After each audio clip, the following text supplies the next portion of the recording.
আমার সামনেই বর্তমানে রয়েছে গ্রামীণ ট্রাভেলসের স্পয়লার 1 ইউনিট হুন্দাই বাস, যেই বাসগুলো ঢাকা থেকে রাজশাহী হয়ে চাপাই নবাবগঞ্জ পর্যন্ত যাত্রী সেবা দিয়ে থাকে। সেম একই রকমের হুন্দাইয়ের বাসের পাশাপাশি অশোক লেল্যান্ডেরও বাস রয়েছে কিন্তু গ্রামীণ ট্রাভেলসের কাছে।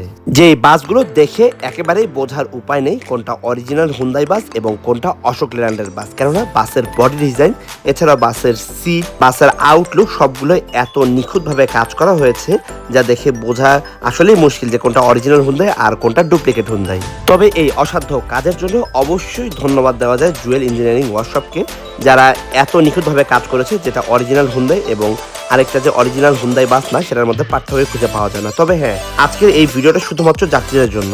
ঈদ সিজন বা অন্যান্য সময় অনেক কোম্পানি চেষ্টা করে হুন্দাই বলে এই রকম অন্যান্য ব্র্যান্ডের চেসিসের উপর নির্মিত বাসগুলো ধরিয়ে দেওয়ার জন্য, যদিও গ্রামীণ ট্রাভেলসটা এমন কখনোই করে না, আমি কখনো খোঁজ পাইনি। তবে তাদের বাসগুলো কিন্তু একই রকম দেখতে হুন্দাইয়ের মতো। আপনারা যখন টিকিটটা পারচেস করবেন তখন অবশ্যই জেনে নেবেন যে কোনটা অরিজিনাল হুন্দাই বাস আর কোনটা অশোক লেল্যান্ডের বাস, নয়তো আপনারাই বিপদে পড়বেন।